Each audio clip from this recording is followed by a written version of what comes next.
अस्सलाम वालेकुम नाज़रीन, मैं हूं शाहिद मेतला और आप मेरा डिजिटल चैनल देख रहे हैं। इमरान खान साहब के खिलाफ मुतअद्दिद केसेस इस वक्त अदालतों में फाइल हैं, चल रहे हैं।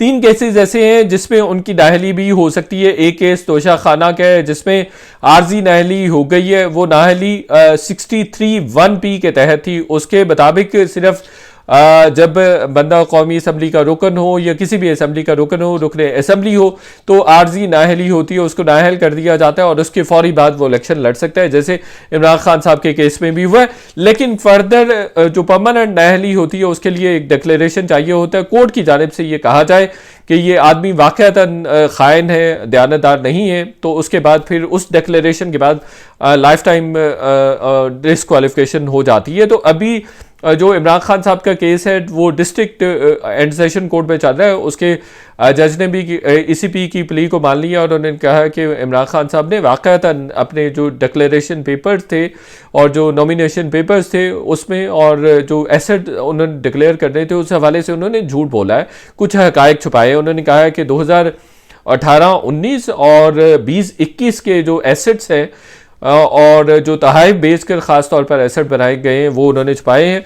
और जो अकाउंट तहाइफ बेचकर मेंटेन किया गया था और जिस अकाउंट में पैसे आने थे वो भी तहाइफ की जो रकम है वो उससे मुताबिकत नहीं रखता है। एक तो ये केस हो गया और इसमें फर्दर जो ECP जो डिस्ट्रिक्ट एंड सेशन कोर्ट है उसमें फर्दर प्रोसीडिंग कर रहा है और इमरान खान साहब को आई गेस 11 जनवरी को पेश होने के लिए भी कहा है कि अपना पेश हो ताकि आप पे फर्द जुर्म आयद की जाए और उसमें फौजदारी कार्रवाई एक्सपेक्टेड है और ये कहा जा रहा है कि वो 3 साल के लिए जेल भी जा सकते हैं। इस पर भी मेरे पास एक एक्सक्लूसिव इन्फॉर्मेशन है, वो आपके साथ शेयर करूँगा। फॉरेन फंडिंग के हवाले से भी FIA में केस ज़ेर समाअत है। बहुत दफ़ा नोटिस वगैरह भी हुए हैं PTA के बहुत सारे रहनुमाओं को, इमरान खान साहब को भी हुए, वो बहरहाल कुछ पे पेश हो रहे हैं, कोई स्टे ऑर्डर्स वगैरह भी चल रहे हैं। 2 केस। तीसरा केस है टेनियन वाइट के हवाले से जो कि इमरान खान साहब की लेस्ली डॉटर हैं उनके हवाले से है। अच्छा, मेरा पहले कुछ दिन पहले मैंने एक वीलॉग किया था जिसमें मैंने मुस्लिम पर्सनल लॉ का हवाला दिया था कि उस लॉ के तहत ये पॉसिबिलिटी है जो कि शरीयत के मुताबिक ही केस प्रोसीड होगा। उस लॉ के मुताबिक इमरान खान साहब के पास ये गुंजाइश मौजूद है कि वो बच जाएं और उस केस में उनको नाअहल ना किया जाए, डिस्क्वालिफिकेशन ना हो सके। मुस्लिम पर्सनल लॉ ये है कि अगर किसी बाप का किसी आदमी का कोई इललेजिटिमेट चाइल्ड है भी सही, कोई नाजायज़ बच्चा है भी सही, तो वो उसको मानने का मजाज नहीं है। वो उसको कबूल करे, माने ना माने, ये उस पर डिपेंड करता है। और अगर वो मान भी ले तो फिर भी अदालत उसको तस्लीम नहीं करती चूँकि वो नाजायज़ बच्चा है और उसका जायदाद में हिस्सा नहीं होता। और यही शरीयत भी कहती है कि नाजायज़ बच्चे का एतराफ़ ना किया जाए।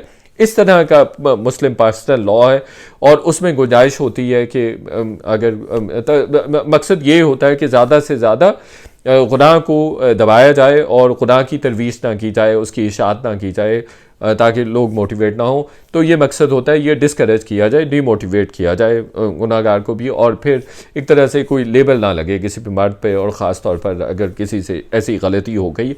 लेकिन इसमें एक गुंजाइश मौजूद थी भारत मुस्लिम पर्सनल लॉ के तहत कि वो चूँकि जायदाद का हिस्सेदार भी नहीं है और उसको मानना भी नहीं होता किसी भी डॉक्यूमेंटेशन में, तो इसलिए उसके पास गुंजाइश थी। और मेरा ख्याल था कि वो उसमें इमरान खान साहब डिस्क्वालीफाइड नहीं होंगे, ये मेरा लॉजिक था according to Muslim personal law. लेकिन अब मेरे पास एक्सक्लूसिव इंफॉर्मेशन है कि उस केस में भी इमरान खान साहब डिस्क्वालीफाई होने जा रहे हैं। इंटरेस्टिंगली मेरी कुछ दिन पहले कुछ टॉप टीयर की जो पाकिस्तान की लीडरशिप है और पाकिस्तान और इमरान खान साहब के जो अपोजिट हैं, जो ओपोनेंट्स हैं, उनके साथ किसी आदमी से बात हो रही थी तो उन्होंने कहा था टेनियन वाइट वाले केस में भी इमरान खान साहब डिस्क्वालीफाई हो जाएंगे।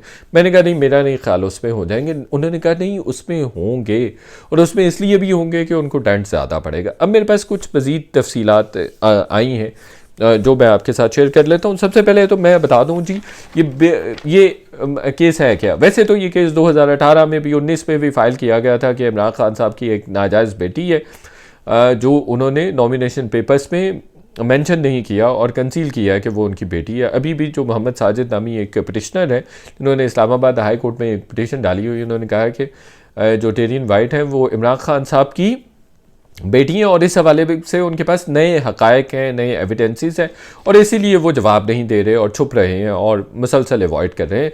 बहरहाल इस केस में 3 रुकनी कमेटी और 3 रुकनी वकला की कमेटी है, वकला का पैनल है जो इमरान खान साहब को डिफेंड कर रहा है, जिसमें सलमान अकरम राजा साहब हैं, अज़हर सिद्दीक साहब हैं और अबू ज़र सलमान हैं और ये तीनों लॉयर्स हैं जो इमरान खान साहब को इस केस में डिफेंड कर रहे हैं। बहरहाल मोहम्मद साजिद जो पिटिशनर है वो कहता है कि इमरान खान साहब ने एक गार्डियनशिप का सर्टिफिकेट दिया है जो टेरियन वाइट है उसकी खाला को, कैरोलिना वाइट है उसको एक गार्डियनशिप का सर्टिफिकेट इमरान खान साहब ने 2004 नवंबर में दिया था और इस डिक्लेरेशन में जो गार्डियनशिप का डिक्लेरेशन है जो डेट लिखी हुई है वो 18 नवंबर 2004 की लिखी हुई है और लाहौर की लिखी हुई है कि लाहौर में ये डिक्लेरेशन दिया गया था इमरान खान साहब ने कैरोलिना वाइट को और ये वहाँ अमेरिका की एक अदालत में दिया गया था।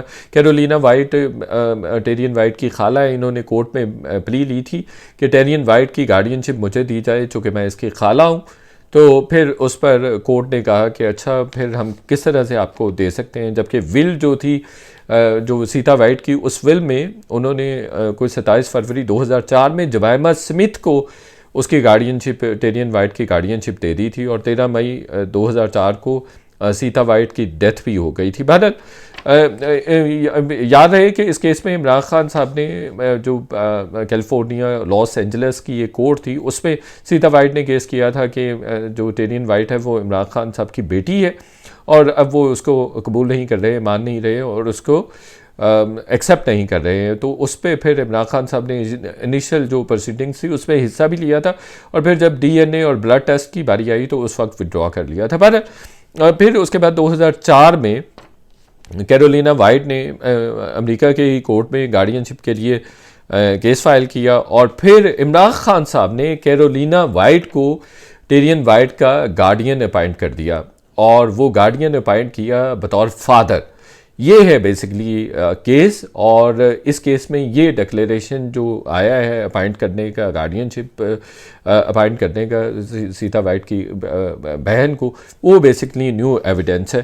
तो पिटिशनर ने इसमें ये प्ली दी है कि अगर इमरान खान साहब टेरियन वाइट के फादर नहीं हैं तो वो किस तरह से उसकी खाला को गार्डियनशिप का सर्टिफिकेट दे सकते हैं, डिक्लेरेशन दे सकते हैं या किस तरह से उनको गार्डियन अपॉइंट कर सकते हैं। तो ये बड़ी इंटरेस्टिंग बात है। तो इससे पहले इमरान खान साहब ने कभी भी तस्लीम नहीं किया था कि टेरियन वाइट उनकी बेटी है। नॉमिनेशन पेपर्स में भी पिटिशनर कह रहे हैं 2018 के जो नॉमिनेशन पेपर्स हैं और बाद वाले भी जो अभी रिसेंटली भी उन्होंने इंतखाब लड़े 2022 में, उसमें भी उन्होंने टेरियन वाइट को छुपाया और 2 जो अपने बेटे हैं कासिम और सुलेमान उनको मेंशन किया हुआ है, बाकी किसी को नहीं अब मेरे पास डिटेल्स आई हैं कि अब इस्लामाबाद हाई कोर्ट इमरान खान साहब को टेरियन वाइट केस में भी डिसक्वालीफाई कर देगा। ये है जी असल स्टोरी, एक्सक्लूसिव इन्फॉर्मेशन और ये डिसक्वालिफिकेशन 62(1)(f के तहत होगी। मतलब क्या है कि इमरान खान साहब लाइफ टाइम डिसक्वालीफाई होने जा रहे हैं टेरियन वाइट केस में। तो ये एक्सक्लूसिव इन्फॉर्मेशन आपके साथ शेयर करना चाह रहा था। चैनल देखने का बहुत शुक्रिया। आपसे रिक्वेस्ट है कि आप अगर इसी तरह की एक्सक्लूसिव इन्फॉर्मेशन मज़ीद सुनना चाहते हैं, क्रेडिबल इन्फॉर्मेशन आप तक पहुंचती रहे ये चाहते हैं, तो इस चैनल को सब्सक्राइब कीजिए ताकि चैनल का कंटेंट अप्रिशिएट हो सके। बहुत शुक्रिया, थैंक यू।